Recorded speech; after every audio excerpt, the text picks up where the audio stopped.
네, 어서 오세요. 그 프랑스 파리 개선문에 가보시면 안쪽에 660명의 장군 이름이 있어요. 여기에 그 베르나도트라고 하는 이름이 하나 적혀 있거든요. 이름이 진하죠. 진하게 적힌 사람들은 되게 장관급 이상 사람들이에요. 프랑스 왕실의 고향, 한국의 전주 같은 배안 출신이에요. 옛날 말로는 나바르라 그랬죠. 정통 프랑스인입니다. 나폴레옹의 사령관이었고 원수 계급을 달았고, 재밌는 거는 이 사람의 부인이 나폴레옹의 약혼자였어요. 파혼당한 약혼자예요. 그리고 한 후보 총독까지 했죠. 기회주의적인 면모가 좀 있어가지고 나폴레옹 쿠데타에는 반대하면서 그래갖고 자기 군대는 쿠데타군에 합류시키지 않았어. 그래놓고 나폴레옹이 황제에 오르니까 대관식에는 참여했습니다. 나중에 뭐 나폴레옹이 버린 여자와 결혼한 것도 실은 자기 출세를 위한 포석일 가능성이 높다. 뭐 이런 말을 하는 사람들이 있죠. 전쟁 중에 자기 군대가 적군에 붙었어. 이런 경우 어디 있어? 자기 군대가 적군에 붙었다고 그렇게만큼 좀 문제가 있었어. 그래갖고 나폴레옹이 노발대발 전투 도중에 사령관에서 해임시켜버렸어요. 그랬습니다. 근데 아이고 천운이 들어옵니다. 이 사람이. 이 실업자가 된 사람한테 천운이 닥치는데, 러시아하고 전쟁에서 핀란드를 빼앗긴 스웨덴이 호둥지둥하면서 프랑스랑 동맹을 맺어가지고 러시아로부터 다시 핀란드를 뺏어오자 그래가지고 프랑스랑 동맹을 맺으려고 이 사람한테 자기 나라 왕이 되어달라 그랬어. 그래서 스웨덴 정부가 이 프랑스 나폴레옹과 동맹을 맺으려고 했는데, 결국 근데 실은 이 사람은 그 동맹 맺을 생각이 없었거든요. 그 사람을 잘못 골랐는데, 겉으로는 이제 프랑스 그 나폴레옹의 아주 유명한 사령관이니까 그렇게 하려고 그랬단 말이. 그래서 이 사람한테 접근했고, 이 사람은 스웨덴 의회 만장일치로 왕세자에 간택됩니다. 느낌이 조금 오세요? 이 서유럽의 왕은 말이에요, 이 비선 실세들이 간택하고 적자를 암살하는 경우도 많았어요. 근데 이건 경우가 조금 다르죠. 아직 공개적으로 왕도 외국에서 모셔오고 왕세자도 입후보한다는 거야. 게다가 의회가 만장일치로 외국인을 왕으로 추대했다 이거죠. 이게 흔한 일이 아니거든요. 그래도 북부 유럽에서는요, 선고로 왕을 뽑는 전통이 있어요. 그러니까 큰 충격은 아니죠. 왕가의 혈통 중에서 왕을 선택하는 거나 선고로 왕을 뽑는 거나 스웨덴처럼 외국인을 왕으로 모셔오거나, 이 모든 무의식적인 공통점이 딱 하나가 있죠. 모든 왕조는 순수한 혈통은 아니다. 이런 소리단 말이에요.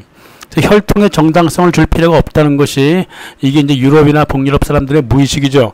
이 바이킹의 풀뿌리 민주주의도 이제 그렇게 이해가 되는 건데, 바이킹의 풀뿌리 민주주의는 그 왕이라고 하는 사람은 국민한테 충성하는 사람이지 국민의 충성을 받는 자가 아니다 이 말이에요. 그러니까 이런 일이 가능하다고요. 따라서 나라가 어려우면 국가대표 축구 감독 뽑듯이 왕도 뽑을 수 있다. 이런 정당성을 스웨덴이 보여줬단 말입니다. 자, 베르나도트의 혈통이 지금 현재 노르웨이, 룩셈부르크, 벨기에, 덴마크 왕실로 이어집니다. 이게 스웨덴만의 현상인가? 그렇지 않습니다. 서구 전체에 어느 정도 이런 의식이 있어요. 이 사실을 강조하려고 이전의 영상에서 정몽주 얘기하고 사육신 얘기하고 그랬던 거예요.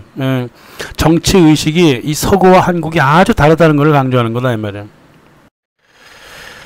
1818년 베르나도트가 이제 대관식을 끝내고 대국민 연설을 하는데, 광장에 모인 스웨덴 국민들이 자기 연설은 하루 듣지 않고 지네들끼리 속닥이고 웃고 떠들어.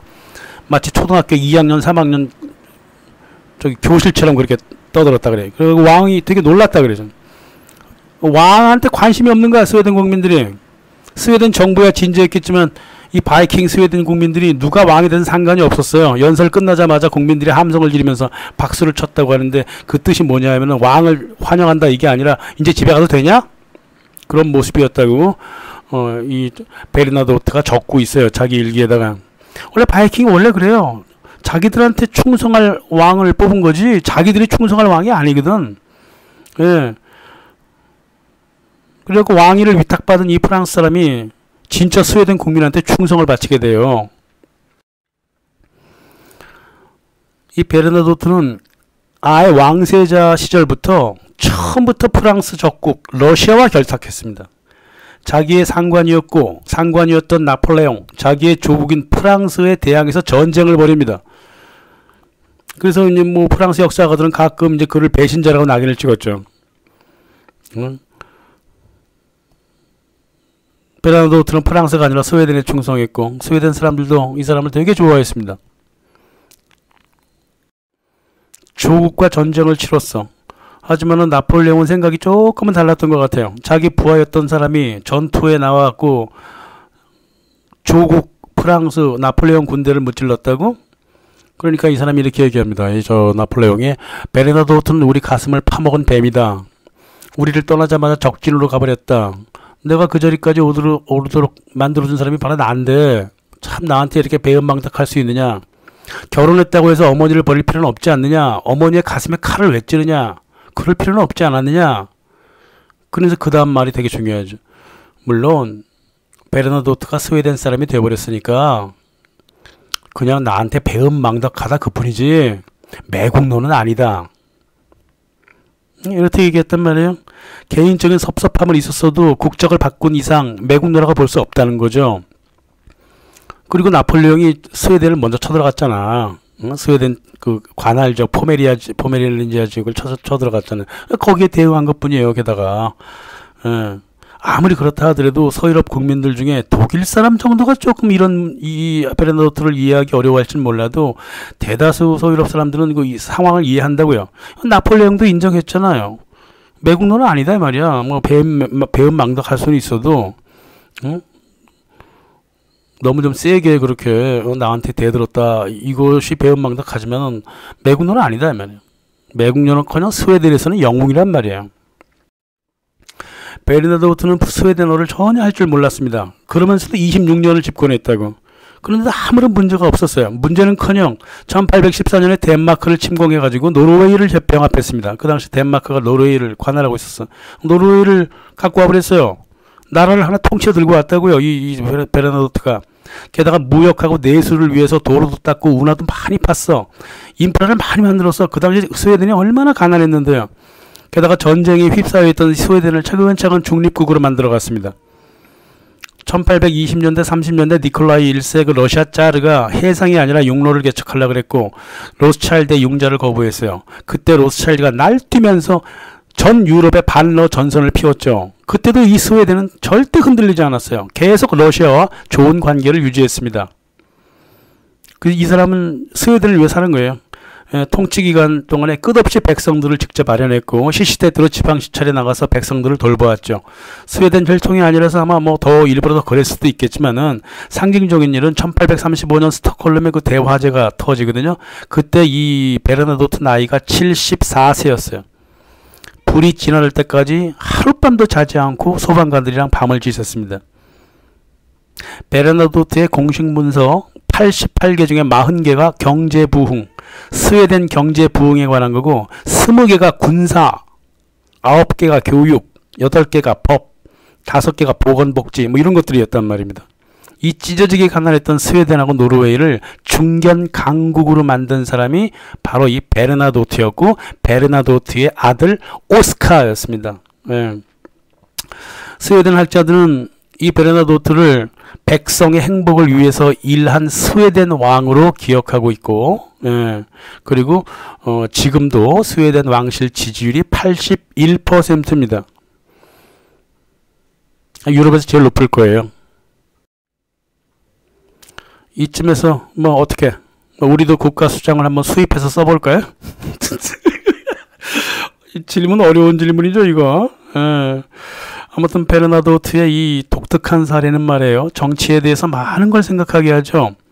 애국심이란 거는 혈통에서 나오는 것도 아니고 민족문화에서 나오는 것도 아니고 국가에 대한 충성에서 나오는 것도 아니에요. 개인의 선택에 의해서 애국심을 만들어질 수 있다는 거죠. 특히나 이제 이 주변 국민 문화가 그래서 그래요. 바이킹 민주주의 유명하잖아요. 스웨덴 사람들한테는 왕조라고 하는 것은 시민과의 계약 관계지 충성을 바칠 게 아니에요. 왕조라고 하는 것은 왕이 국민한테 충성을 바쳐야지 왜 국민이 왕한테 충성을 바치나? 베르나르도트는 이런 스웨덴의 바이킹 전통에 충실했다고요. 국민이 그랬으니까 왕도 그랬죠. 다시 말하면 그 나라 정치는 그 나라 국민 전체의 의식에 걸맞을 수밖에 없다 이 말이에요. 유럽의 국민들, 특히 앵글로색슨 국민들은 말입니다. 정부로부터 항상 거리를 취합니다. 애국심이 없지는 않죠. 하지만 유럽인들 스스로 잘 구분하지는 못하지만은 정부나 국가가 아니라 나라와 국민에 대한 자부심으로 배타적인 애국심을 피울 뿐이지 자기 나라 들어와서는 특별하게 애국심을 부리지 않는다고요. 그랬다가는 민족주의자 극우파라고 욕을 먹기 때문에 그래. 그래서 웬만한 일들을 자기한테 이익이 되는 방향으로 행동합니다. 이런 이유로 정부와 국가가 자초한 한국의 IMF 사태 때 이거 해결하려고 금 나누기 했잖아요. 한국 사람들. 이거 상상 불가능합니다. 이 사람들한테는. 더욱더 놀랐던 거는 이 외국인들이 한국 사람들한테 그 옛날에 그 태안반도에 삼성이 기름을 엄청나게 흘려버렸어. 예. 그때 이 서구 사람 같았으면 삼성을 고소했겠죠. 삼성을 따지고 막 그랬겠죠. 그러나 한국 국민은 어떻게 했어? 자기들이 직접 손발을 걷고 내려가서 기름때를 직접 치워줬어요. 이거 서구인들 죽었다 깨어나도 이해하지 못하는 일이었다고요. 어느 편이 더 현명한가 이런 문제는 제껴두자고요. 예, 지금 누가 뭐 선호도 얘기하는 거예요? 일단 서구는 그렇고 한국은 그랬다 그 말이에요. 이게 바로 정치의식의 차이를 드러낸다 이거죠. 예? 차이가 있으면 차이에 맞게 체제를 고치면 되는 거예요. 항상 말씀드리듯이. 왜 남의 옷을 입냐고요. 왕이 국민에게 충성하는 것이지 국민이 왕한테 충성하는 게 아니라 라고 하는 오래된 바이킹 민족의 그 풀뿌리 민주주의가 영국에도 이어지는데요. 아주 이상하게 이어져요. 영국은 풀뿌리 민주주의가 아니라 풀뿌리 정치 투쟁으로 이 바이킹의 문화를 바꿔버렸다고. 이게 무슨 말이냐면 왕한테 권위를 주지 않잖아요. 바이킹들은. 네? 대신 바이킹들은 왕 스스로 자기 권력을 주변한테 많이 나눠줬어. 네? 아주 덕치를 행했다고. 근데 영국에서는 왕한테 권위가 없으니까 누구나 왕이 될 수 있다고 믿은 거야. 그러니까 치고받고 싸우기를 1000년 이상을 해왔던 거예요. 영국은. 이게 앵글로색슨의 종특이라고 하는 거예요. 군사만 일으키면 왕자는 자기께 되거든요. 그러니까 유럽 대륙 문화하고도 또 사뭇 다르게 약육 강식 문화가 앵글로색슨의 종특으로 자리를 잡았다 이 말이에요. 영국에서는 이 권력이라고 하는 것은 국민을 위한 존재가 아니에요. 찬탈해서 소유하는 겁니다. 이걸 자유주의라고 얘기하죠 또. 이 약육강식의 철학이다 이 말이에요. 종특이에요. 토마스 홉스의 그 만인과 만인의 투쟁. 이 사람이 나왔을 때 유럽 사람들 깜짝 놀랐죠. 또 찰스 다윈. 150년 후 찰스 다윈의 종의 기원이 나왔을 때도 칼 마르크스 같은 몇 명 빼면은 다 엉터리 같은 논리라 그랬다고요.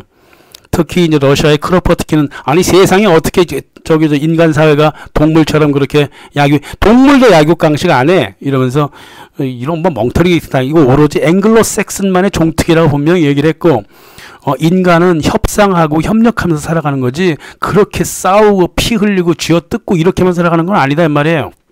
동물들도 자기의 육식을 해결하면 바로 앞에서 토끼 잡아먹고 배가 부르면 그 옆에 있는 토끼를 다 돌봐준다 이 말이에요. 아주 기본적인 차원에서만의 필수적인 욕구만 해결할 뿐이지 동물 사회에서는 항상 협력을 했다 이 말이에요. 서로 싸우는 게 자기한테 이익이냐 아니면 협력하는 게 이익이냐. 동물들도 협력하는 게 이익이었다 이 말이에요. 인간 사회도 마찬가지란 말이에요. 자기네들의 그 독특한 역사를 일반화하지 말라 그랬어요. 이처럼 그 앵글로색슨 사회에서는 이긴 놈이 장땡이었기 때문에 공적 영역, 즉 국가의 영역, 국사 이걸 사회화시키는데 매우 익숙했어요. 영국이 1980년대 신자유주의가 민영화를 한 게 아니에요. 영국에서는 뭐 노동당이 뭐 공공의식을 강조했고 2차 세계대전 후에는 이제 케인즈 스타일로 어떤 국유화, 공공화 이런 걸 좀 시행을 했지만은 결국 나쁘로 해쳐버리고요. 다 민영화시킵니다. 1980년대부터. 예. 근데 원래부터 공공 개념이 턱없이 부족해갖고 영국이라고 하는 나라는 자유주의, 민영화에 매우 익숙했어요. 옛날부터. 예. 1600년대, 1690년대 그 중앙은행 만들 때도 그게 민간한테 넘겨져 버렸다고요. 또 영국인들이 왜 최악의 관광객이겠어요? 공공장소에서 함부로 행동하니까 그렇지. 공공의 개념이 별로 없다고. 이 저기 앵글로색슨 계열 영국인들은 약육강식이야. 예. 그러면 자기께 되는 거예요. 공공이든 뭐든 간에.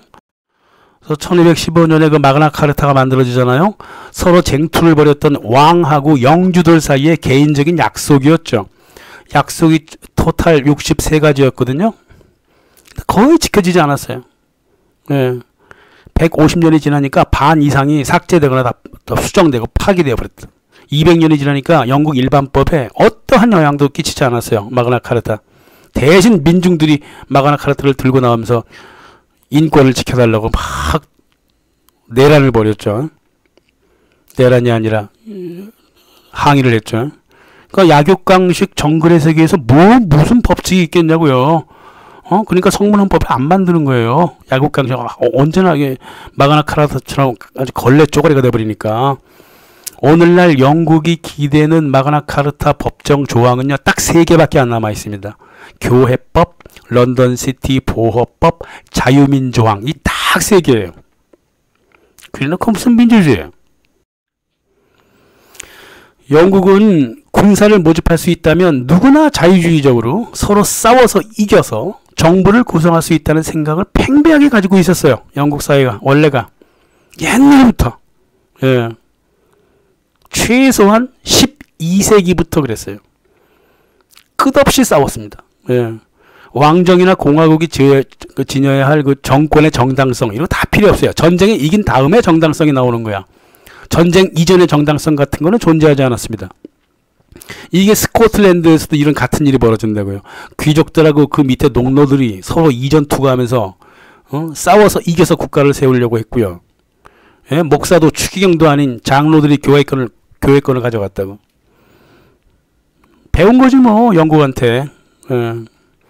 그래서 영국의 왕조는 말이에요. 덴마크에서 들어온 노르만 사람들이 왕조를 세웠을 때도 영국 국민들 가만히 있었습니다. 남부 프랑스 출신 프란타지를 세울 때도 마찬가지야. 랭카스터, 튜더, 스튜어트 뭐 이런 뭐 왕조가 많이 바뀌었어도 눈 하나 깜짝하지 않았고요. 네덜란드에서 건너온 오렌지공이 네덜란드 사람이 그 영국의 왕좌를 차지했을 때도 그렇거니 했어요. 예, 독일의 하노버 쪽에서 왕좌를 차지했을 때, 지금의 윈저, 그거 차지했을 때는 영국인들은 꿈쩍도 하지 않았단 말이에요. 지금 영국 왕실이고 독일 계통이에요. 왜 눈을 끔찍하지 않았을까요? 모두 승자였기 때문에 그래요. 약육강식에서 승리한 자들이기 때문에 그대로 인정해버린 거야. 미국의 농민들도 옛날에 그랬어요. 어느 한편에 붙어서 싸우다가 이기면 이익을 얻어갔기 때문에 당연한 줄 알았단 말이야. 장미전쟁 보세요. 이 농민들이 모두 부르주아하고 요크 가문에 줄을 쓰거나 랭카스터 가문에 줄을 서거나 아니면 어떤 이들은 뭐 투더 가문 쪽에 줄을 서가지고 서로 박터지게 싸웠다고요. 그러니까 이런 이유로 전통적으로 영국에서의 내란은 존재하지 않는다 그러잖아요. 영국에서 영모라는 것은 없다. 서로 싸워서 이기면 자기가 왕이 되기 때문에 따라서 조국이라는 개념도 없고 거기에 대한 반란이라는 것도 없는 거다 이 말이에요. 이렇게 보면 일본도 좀 비슷해요. 이런 꼴인데요. 이게 섬나라의 종특인지는 잘 모르겠어요. 국가 문제도 약육강식이고 사회 문제도 약육강식으로 처리하는 게 영국이죠. 내란 주도자들은 말이야 나라를 위해 헌신했다고 스스로 자평합니다. 그리고 그들을 따랐던 농민 군인들도 이게 평소에 삶인 줄 알고 살았어요. 상류층이 나라의 주인이기 때문에 쿠데타가 애국이었고 귀족 스스로 도덕군자 행사를 했어요. 이게 노블레스 오블리주라고 하는 거예요. 이 사람들한테 정부란 거는 이긴 자들의 이익 조절 관리 기구일 뿐입니다. 정부란 건 원래 그래요. 영국에서 성문헌법이란 게 실제로 없잖아요. 오로지 상류층 개인하고 개인 간의 계약하고 싸움만 있었다고. 헌정 탈취 재구성만 있었죠. 물론 민중은 권력에 줄을 설 수 있었죠. 하지만 권력이 될 수는 없었습니다. 외부나 안으로나 모두 약육강식 세계를 만들어갔다고.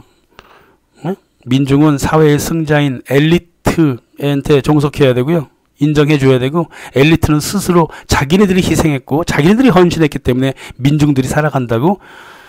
참 뻔뻔하기 짝이 없는 그러한 그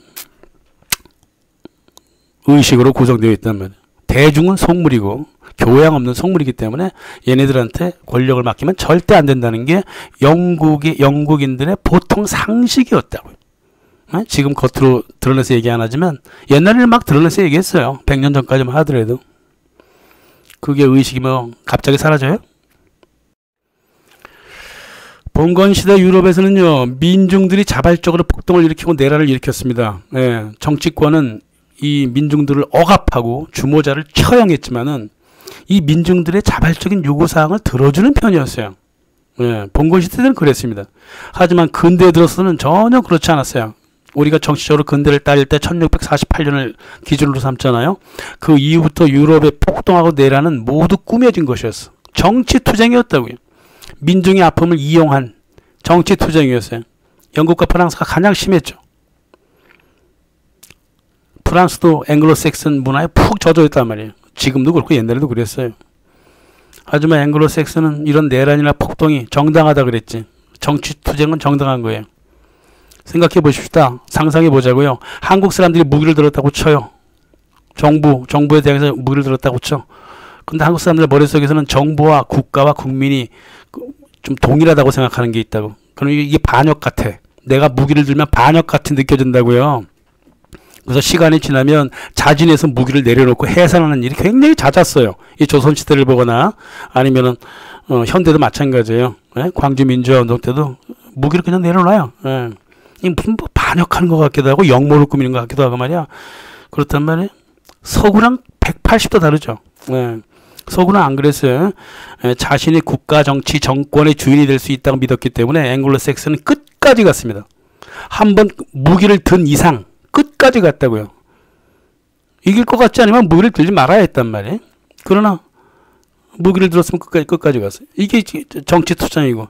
그렇기 때문에 그래요. 권력을 차릴 때까지 무기를 들었습니다.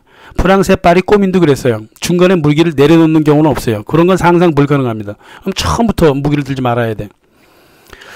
국가는 저 멀리 있는 존재도 아니고 국민도 저 멀리 있는 존재도 아닙니다. 애국이라고 하는 것도 저 멀리 있는 게 아니야. 그 모든 게 내 몸에 들어가 있다고 판단해서 그래요. 그걸 이제 주권 재민이라고 그러잖아요. 그런 생각이 있기 때문에 그런 말을 한다고. 그런 행동을 한다고. 국가는 투쟁을 통해서 장악할 수 있는 제도라고 믿기 때문에 그렇단 말이에요. 저 멀리 있는 신비로운 게 아니에요. 국가라고 하는 거는.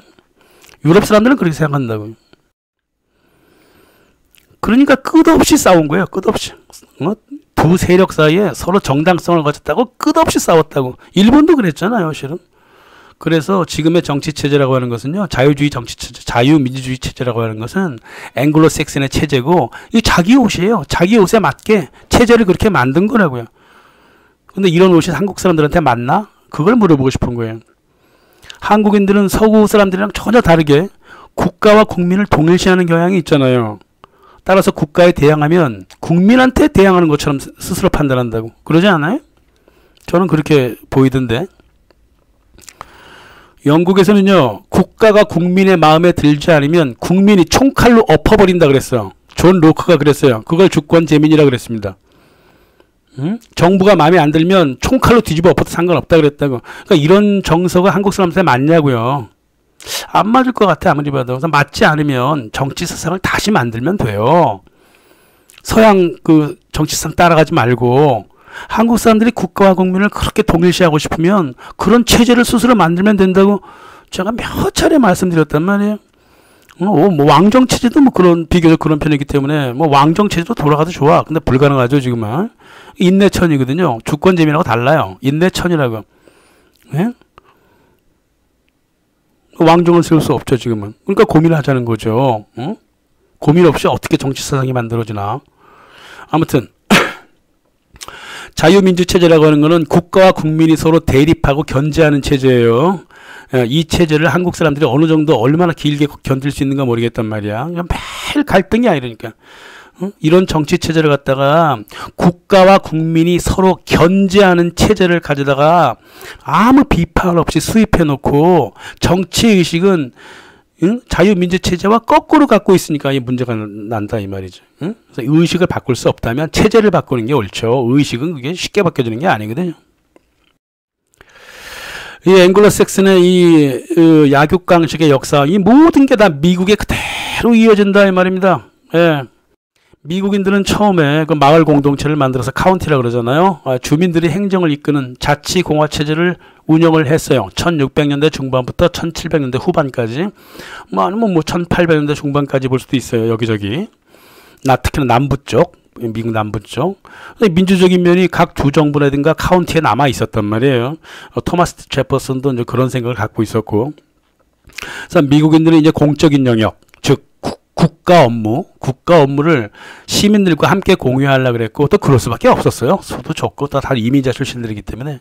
그래서 미국에서는 이제 카운티 정도 가진 그 땅에 보안관도 만들고 시장도 만들고 인구수가 적었기 때문에 사적 그 영역과 공적 영역이 서로 같이 돌아갔다고요. 예?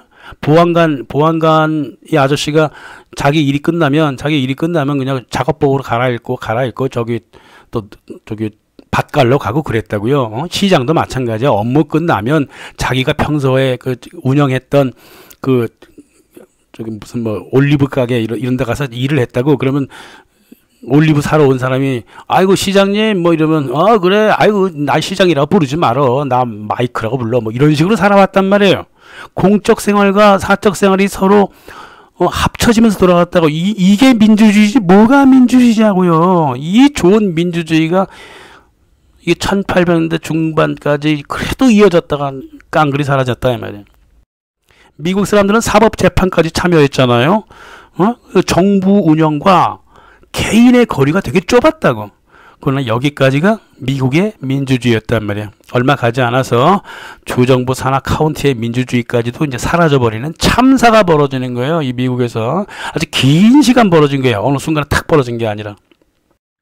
문제는 팽창주의 때문인데, 실은 문화적으로 봤을 때 미국인들은 싸워서 이기면 정부를 차지하고 이웃을 굴복시킬 수 있다는 앵글로삭슨의 전통을 이었습니다. 그게 이제 마니페스토 데스티니라고 그랬죠. 자기의 소유권을 확대하고 이 팽창적인 출세를 위해서 중앙정부의 힘을 빌리려고 중앙정부를 세웠던 거예요. 이게 평등의 역설이라고 하는 거예요. 이 평등사회라고 하는 거는 도무지 사람들이 평등을 못 견디기 때문에 불평등을 계속 만들어내는 거예요. 그러니까 겉으로만 평등, 안으로는 불평등, 이렇게 만들어져 있는 게 평등사회라고 하는 거고, 그게 미국 사회에 아주 정확하게 맞아 들어가는 거죠. 그래서 이 문제는 팽창주의예요. 평등을 겉으로는 지향하지만은 정복하고 팽창을 그토록 마음속에서 원했기 때문에, 특히나 미국인들이 심했죠. 그래서 자기 개인을 보호하고 남을 침략하려고 하는 공동체 중심의 반국가적 전통, 여기다가 제국적 마인드가 같이 섞여 있다 이 말이에요. 이게 앵글로색슨 전통이다 이 말이에요. 앵글로색슨이, 미국의 앵글로색슨이라는 건 뻔히 보이죠, 그죠? 미국의 45명, 45명의 대통령이 나왔는데 영국 출신이 아닌 사람은 고작 5명밖에 없어요. 그리고 핏줄로 앵글로색슨이 아닌 사람은 오로지 2명뿐이야.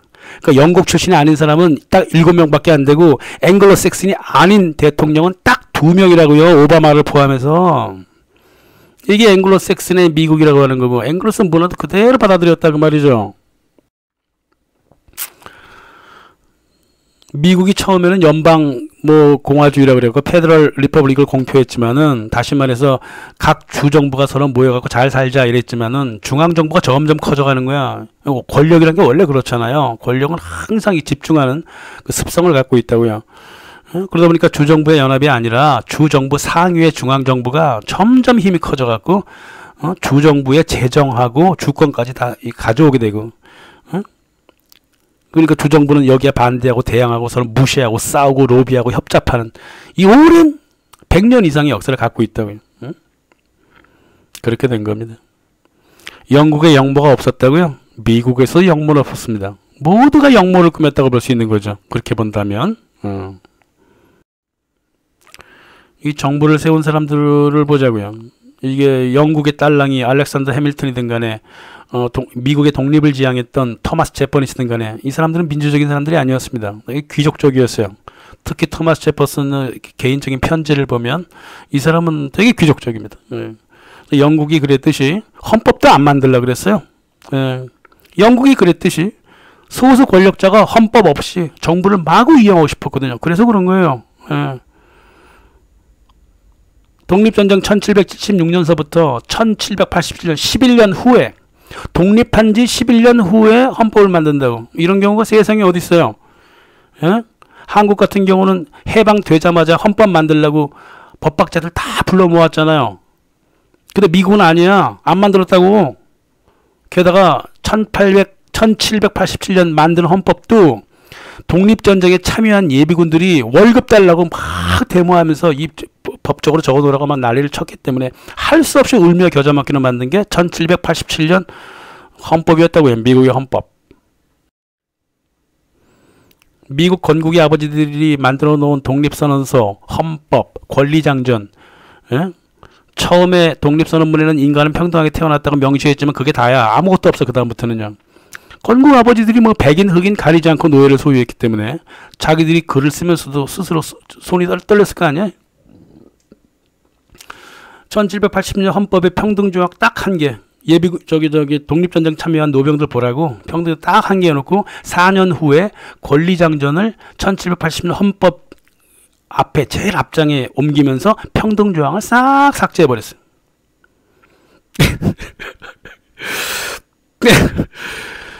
이런 겁니다. 어느 조항에도 평등이라는 단어는 존재하지 않았습니다. 평등하고 싶지 않았기 때문에 그래. 1868년 남북전쟁 후에 평등이라고 하는 단어가 헌법에 등장합니다. 다시. 왜? 남북전쟁에서 돌아온 노병들이 월급 달라고 또 그랬거든. 그때 평등조약 또 올려놓는 거예요. 영국의 그 마그나 카르타가 63개 조항에서 60개 조항이 깡그리 사라져버리고 3개만 달랑 남았다 그랬죠? 쓰레기통에 쳐져 있다 그랬지? 미국의 헌법도 못지않아요. 27번이나 수정되어 갖고 걸레 쪽지가 돼버렸다고요. 에? 특히나 헌법 만들고 나서 그 이후 100년 동안은 막 웃기지도 않았어. 미국 법원은 권리장전이나 헌법 내용 절대 존중하지 않았고요. 다 무시해버렸습니다. 예? 이 전통이 지금 미국도 아직까지 있습니다. 예. 흑인을 죽인 백인 경찰이나 이런 사람들 무죄 때리는 거 봐요. 예? 200년간 그래왔는데 그 습관이 어디로 가요? 대법원이 권리장전에 근거한 헌법 조항을 좀 존중하라고 막 강제도 하고 막 사정도 하고 이런 게 20세기 초였어요. 앵글로색스는 어디 안 갑니다. 무슨 법을 균등하게 적용을 해요. 그런 경우 없었어요. 헌법을 27번이나 수정하는 나라가 세상에 어디 있어요. 강자, 승자들한테 그 당시 그때 맞는 스타일을 계속 변형시키는 거예요. 헌법이 변형되면은 공화국 넘버가 바뀌어요. 제1공화국, 제2공화국, 제3공화국 이렇게 바뀐다고. 그러면 미국은 뭐야? 원칙적으로만 얘기하면 27 공화국이잖아 지금. 에? 미국 연방공화국이 제5공화국도 아니고요. 제27공화국이라고 그렇게 본다면 물론 약간은 억지지만은 이래놓고 무슨 민주주의냐고요. 미국인 특유의 그 개인주의적 제국주의. 나의 재산권은 보호하고 남의 재산권은 탈취하는 타국의 그 규제도 풀고 과세 장벽을 파괴해버리는 나를 보호하고 남을 침략하는 이 미국의 매니페스트 데스티니. 이거를 갖다가 토크빌이 조금 착하게 받은 적이 있어. 토크빌은 그래도 그런 게 있다 하더라도 미국의 정치는 좀 다양하지 않느냐. 또 선거권자들이 피선거권들의 승리와 패배를 그대로 인정하더라. 정부에 들어가도 찬성 반대 토론 문화도 있더라. 그래서 어느 정도 민주주의가 있지 않느냐. 이렇게 얘기했잖아요.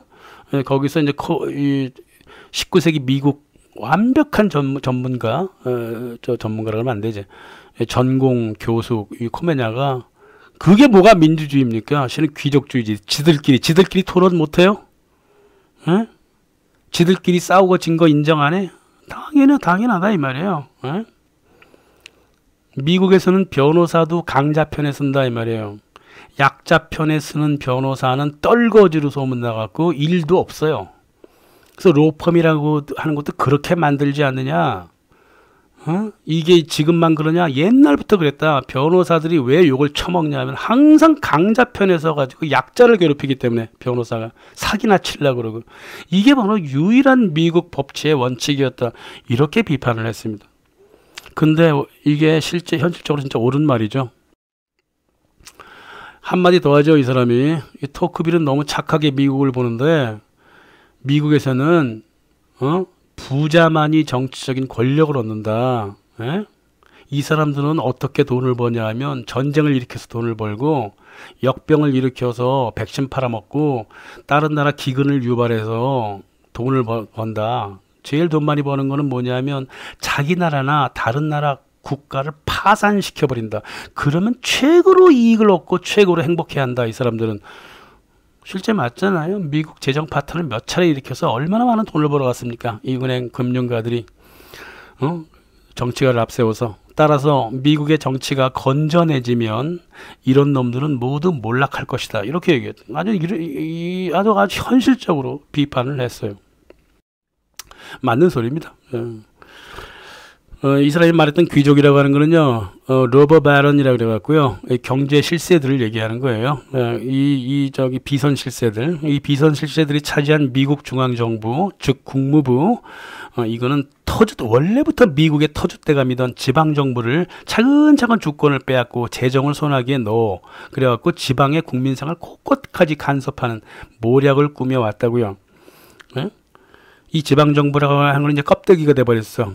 지방정부는 중앙정부가 있는 한 지방행정관이 단순하게 처리할 수 있는 일도 의회로 끌고 와가지고 헛소리를 해대고 있다고. 정치 논쟁을 만들어버려. 이해하기 힘드시면 한국과 좀 비교해보세요. 미국은 지방정부가 모여가지고 중앙정부를 만들었습니다. 하여간 간에 뭐 중앙정부 있으면 좋은 줄 알고. 한국은 거꾸로야.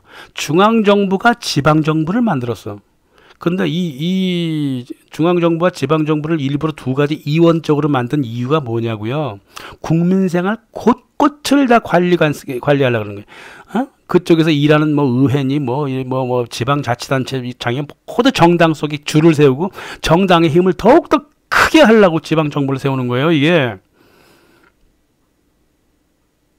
처음에 지방정부를 세운 그 순서는 미국과 한국이 180도 서로 다르지만 결과는 똑같단 말이에요. 김영삼이 원죄죠. 뭐 투표하는 게 민주주의인 줄 착각을 하면서 끝없이 지방자치를 분열시켜갖고 자기네 정당 안으로 다 사람들을 끌고 오고 줄을 세웠다고요. 그러니까 지금 의원들 뭐 하는 짓거리예요. 동사무소 들어온 지 채 몇 개월도 않는 신입사원이 쉽게 만들 수 있는 이 지방이나 마을의 그 이슈를 갖다가 의회까지 끌고 와서 정치 이슈로 만들어서 국민들을 아주 분열시키고 이렇게 만들어 놓고 있단 말이에요.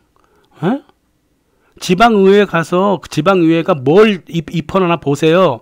이거는 누가 봐도 동사무소 직원 정도가 처리하면 그냥 금방 끝날 걸 갖다가 무슨 대단한 정치적인 사안인 것처럼 마구마구 부풀린다고. 그러니까 국민들도 그냥 그거 따라가면서 마구마구 서로 피를 토하고 열을 내고 난리를 친다고. 이 가치 없는 의회 짓거리라 이 말이에요. 이 한국 같으면 멍청한 386 놈들 말이야. 권력을 쪼개면 쪼갤수록 민주적이라고? 역사에서 언제 그런 적이 있었어? 그런 적 한 번도 없어요. 권력이라고 하는 거는 원래가 집중되고, 그렇게 있는 거란 말이에요. 이 토크빌도 좀 잘못 이해했지만은, 권력이라고 하는 건 쪼개지는 성격을 안 갖고 있다고.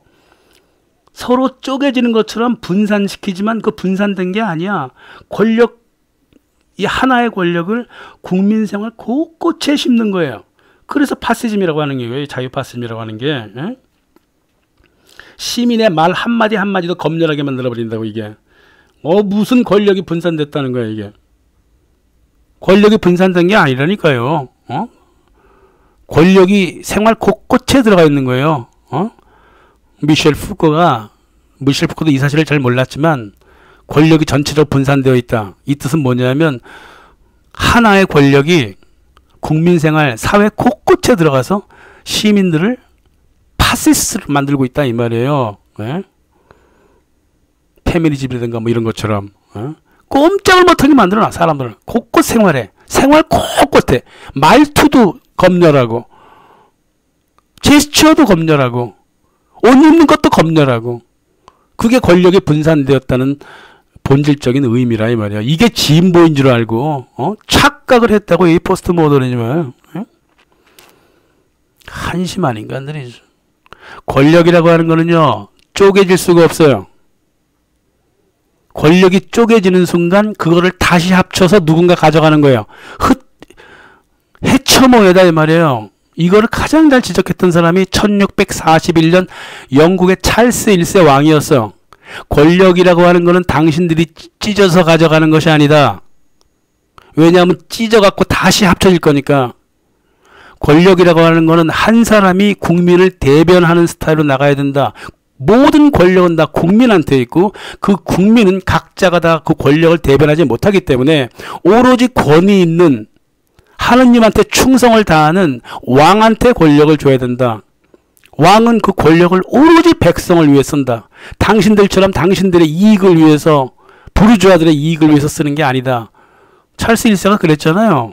크로멜 의회 앞에서 의회 연설을 했다고 그렇게 그 해 이제 목이 잘려 죽었다고. 이게 영국의 역사라 이 말이에요. 예? 가장 올바른 왕이 죽었어요. 영국에서. 그런 정치 체제를 앵글로색슨이 만들어 왔다 이 말이에요. 예를 하나 더 들어봐요. 권력을 분산시키는 줄 알았더니 권력을 오히려 집중시킨 그 가장 대표적인 예 중에 하나가 바로 예수회란 말이에요. 예수회가 항상 뭐라 그래? 민중 속으로 들어가자. 국민과 함께하자. 약자와 함께하자. 막 개소리는 다 저질르고. 예수회는 절대 강요 안 합니다. 조건을 만들어 놔요. 이렇게 하면 뭐 줄게. 뭐 이런 식으로 한다든가. 아니면 굉장히 민주적으로 민중들의 삶을 그대로 인정해 줍니다. 조선에 들어와서는 제사도 인정하자 그래서 제사. 그때 교황청이 되게 싫어했거든요. 왜 제사를 드려? 막 이러면서. 근데 예수회는 아이고 그렇지 않으면 포교 못합니다. 막 이러면서 다 인정을 해줬다고. 개신교도 인정하고. 예? 개신교 좋다는 거야. 그럼 그 안에 들어가 버립니다. 개신교 안에 들어가서 목사가 돼. 예수회원들이. 그래갖고 그 개신교를 딱 장악해 버리는 거예요. 프리메이슨도 그래요. 프리메이슨 안에 싹 들어갑니다. 그래갖고 자기네들은 종교가 없는 것처럼 행동을 합니다. 그래갖고 프리메이슨 조직을 싹 갖고 와버려. 그래갖고 만든 게 P2예요. 아우 대단합니다. 예수의 사람들 엄청난 사람들이에요. 이 사람들 종교를 다 인정하자는 거야. 에큐메니컬 다 인정하자는 거예요. 종교 통합 다 인정하자는 거야. 너도 좋고 너도 좋고 너도 좋고. 그러고 나서 그 밑동에 있는 권력을 꽉 지려가 가져가 버리는 거예요. 그게 예수의 정치였어요. 뭐 다른 예 하나 더 들어드릴까요?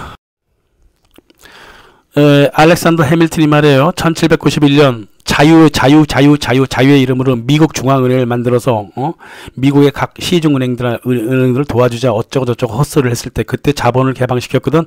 그때 들어온 돈 80% 중앙은행 자본의 80%가 영국에서 들어왔어요. 대다수가 로스차일드 거였어요. 해밀턴이 자유의 이름으로 이런 매국노짓을 했다고요. 이 미국에다가. 그래서 천천히 영국 로스차일드와 금융 집단들한테 미국 중앙은행을 장악하게 했죠. 이 중앙은행이 그래도 갱신기간이 있었고 다행이지 계속 이어갔으면 뭐 일찍이 미국은 로스차일드라든가 이전 유럽의 금융가들, 이 프랑크푸르트라든가 벨기에라든가 프랑스 금융가들한테 일찍이 잡혀먹었을 거예요. 그래갖고 중앙은행을 갱신을 안 시켜줬어 의회가. 그래갖고 이제 각 주마다 중앙은행이 따로 있단 말이야. 그걸 또 장악해가기 싫어. 야금야금 장악해갑니다. 예. 그래갖고 결국은 1831년이 되면 말이에요. 미국 국가가 가지고 있는 그 중앙은행 주식, 중앙은행이 아닌 전체 중앙은행 역할을 하는 그 은행의 주식 미국보다 영국하고 유럽에서 건너온 주식이 더 많아져. 그래갖고 결국은 은행은 이미 장악돼버린 거예요. 그래서 1913년 이제 발행권까지, 화폐 발행권까지 약탈해버리는 연준이 만들어졌다 이 말이에요. 그러니까 미국의 페더럴 리저브, 1913년에 그 페더럴 리저브 미국 연방준비위원회 이거는 하루아침에 당장 만들어진 게 아니라 1791년부터 알렉산더 해밀턴 같은 그런 국제주의자, 세계주의자들이 차근차근 준비해서 그 끝까지 밀어붙였던 거예요. 그래서 1914년 연준이 만들어진 겁니다. 그래갖고 미국은 완전히 경제 주권을 무너져버린 거지, 그죠? 국가라고 하는 거는, 국가와 정부는 무조건 이 금융 세력하고 이 군산복합 산업 세력의 꼭두각시로 일할 수밖에 없게 되는 거죠. 그렇단 말이에요. 이 건국의 아버지들이 말이에요. 처음에 영국을 막 비판하면서 영국이 언제 뭐 자유를 위해서, 민주를 위해서 전쟁을 해서 다 타국을 침략해서 그 나라의 권력과 부와 자원을 다 훔치려고 그랬던 거지. 뭐 토마스 페인도 세상에 미국이 아들과 같다고? 아들이랑 전쟁하는 어머니가 어딨냐? 부모가 어딨냐? 이러면서 막 영국을 비판했습니다. 이 위선자들아 막 비판했다고. 특히나 토마스 페인. 얼마나 영국이 위선적인가를 막 비판했다고. 한데 미국이 그대로 영국을 따라서 위선을 부렸죠. 자유민주를 내세우면서 다른 나라를 모두 침공해 들어갔습니다. 더럽죠? 이게 앵글로색슨의 종특이라니까요. 종특이 아닌 것 같아요. 종특이라니까요. 독재와 싸우다가 스스로 독재자가 되어버린 것도 아니고요. 스스로 독재를 하려고 타자의 독재를 없앤 것뿐이야. 이렇다 보니까 음모의 천국이 된 게 미국이야. 왜 그러냐면 아무리 봐도 미국은 미국 정부 국무부라고 하는 거는 자유민주 외칠 놈들이 아니거든. 근데 자유민주 외칠 때는 분명 무슨 이유가 있을 것이다 라고 생각하는 게 그나마 생각이 있는 미국인들의 생각이라고. 그러니까 음모론 천재예요. 미국이라고 하는 나라가. 우리가 알고 있는 음모론도 실은 거의 대다수의 그 소스가 미국에서 들어온다고요. 그래서 미국 사람들이 자꾸 파헤치려고 그래, 음모를. 가끔은 삑사리도 내고 가끔은 허황된 소리도 하지만은, 음모를 제대로 파헤치는 사람들이 상당히 많아요, 미국에. 이게 왜 그러냐면 이 사람들이 머리가 좋아서가 아니지. 미국이 무슨 머리가 좋아요. IQ 평균 80인가 그렇더만. 한국이 105고. 머리가 좋아서가 아니라 하도 음모를 당해봤거든. 미국 정부와 미국 국가 체제라고 하는 거에 거리를 싹 이렇게 두고 있다고. 그러니까 알 수 있는 거예요. 저놈들이 분명히 자유민주 외칠 놈들이 아닌데 외치고 자빠졌네. 이렇게 생각한단 말이에요. 그러나 유럽이라든가 한국 이런 걸 그런 거 잘 몰라요. 위선을 잘 경험을 못 해본 거야. 아니면 잘 속였던가 정부들이. 특히 북유럽은 그냥 정부가 말하는 거 그대로 믿어버리잖아. 북유럽 사람들이 그래서 바보라는 거예요.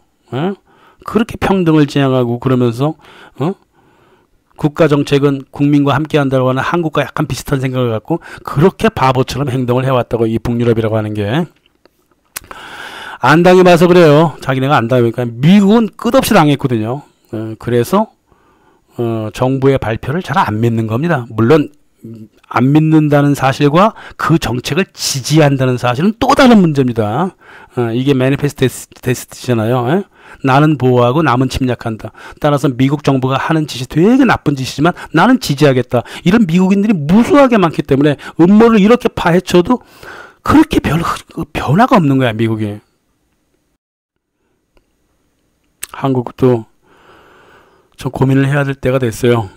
오늘 그거 봤더니 국회의원이 국가에 이익이 되느냐 안 되느냐 이렇게 투표를 해보니까는 국회의원 이익이 전혀 안 된다 이런 의견이 아주 정말 다수더라고요.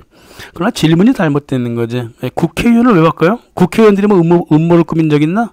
국회 자체가 음모예요. 영국과 미국이 잘 보여주듯이 음모의 산물이 바로 국회라고 하는 거예요. 국회의원은 아무것도 아는 게 없어요. 국회 그 자체가 음모의 산물의 장이라고. 그리고 국회를 갖다가 전반적으로 이렇게 틀을 맞춰서 이렇게 움직이고 조작하는 것들이 바로 뒷선에 있는 비선 실세라고. 이 국회를 움직이는 거예요. 국회의원을 움직이는 게 아니라. 국회를 해결을 봐야 됩니다. 이거 변화시키기는 어렵겠지만 국회의원들이 문제가 아니라 국회 그 자체가 음모의 산물이고 문제라는 사실을 알아야 일단 알고는 있고 생각을 해야지 나중에 사회에 격변이 일어나면 어떻게 처신할 수 있을 거란 말입니다. 응? 이렇게 포커스를 이상하게 맞추면 안 되는 거예요. 왜 사람들을 자꾸 뭐라 그래? 그 통은 그대로 놔둔 상태에서 이렇게 물어봐야지.